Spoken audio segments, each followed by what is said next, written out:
Ever seen a political party do the cha-cha? Well, the Colorado GOP is currently doing the Trumpian tango. The party is considering a dramatic step, abandoning the primary and switching to a caucus system. Why, you ask? It's all because of Donald Trump's disqualification from the state's Republican primary ballot.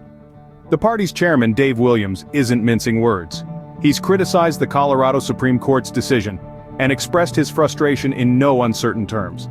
Now the Colorado GOP is waiting, poised on the edge of their dance floor. They're waiting for the U.S. Supreme Court to make its next move.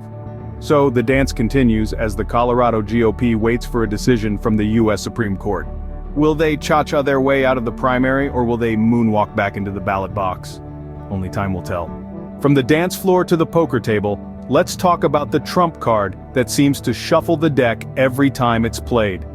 In a move that's more shocking than finding a joker in your poker hand, Donald Trump has been disqualified from the 2024 ballot.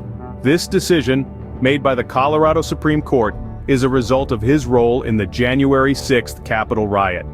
You heard it right, folks. For the first time in history, a presidential candidate has been barred under the 14th Amendment. Now, before the Democrats start popping the champagne, they might want to consider the potential backlash. Sometimes, when you try to take a player out of the game, you only end up making them stronger.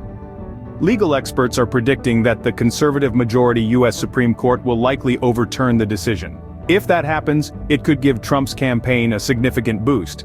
It's like disqualifying a boxer only to have them come back in the next round, gloves on, and ready to rumble. And let's not forget about Trump's core supporters. They could see this as further evidence of persecution, which could fuel their passion and dedication. It's like the underdog effect in a sports movie. When the team is down and out, that's when they rally and come back stronger. So this ruling could potentially increase Trump's lead in GOP primaries. So, the Trump card is on the table, and it seems to be causing quite a stir. Will it be a royal flush for Trump or a full house for the Democrats? Stay tuned. Moving from the poker table to the battlefield, let's talk about the GOP's loyal legion.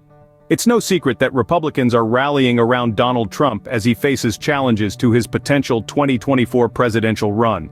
Now, you might think that the Colorado Supreme Court's decision to remove Trump from the ballot would cause some division within the party, but it appears to have done just the opposite. In fact, it's almost like they're circling the wagons. Former UN Ambassador Nikki Haley, for instance, has been quite vocal in her criticism of the court's decision, insisting that it's the voters who should be making these calls. She's managed to gain some endorsements, including from New Hampshire Governor Chris Sununu.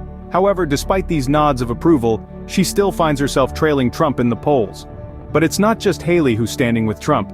The Republican National Committee is also stepping up to the plate, pledging their support for Trump's appeal.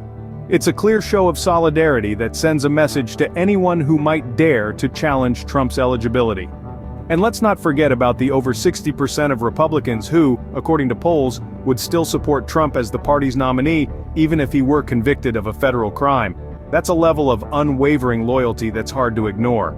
So, the GOP's loyal legion marches on, flags flying high for Trump. Will their loyalty pay off, or will they end up marching to the beat of a different drum? We'll just have to wait and see. And now, for the final countdown. Will it be a mission impossible or a rocky ending for the Colorado GOP? It seems like we're in for a political thriller. The primary is scheduled for March 5th, 2024, and the GOP is hoping for a reversal of Trump's disqualification before then. If not, they've threatened to switch to a caucus system, a move that could shake up the political landscape. The potential impact of Trump's disqualification is a wild card.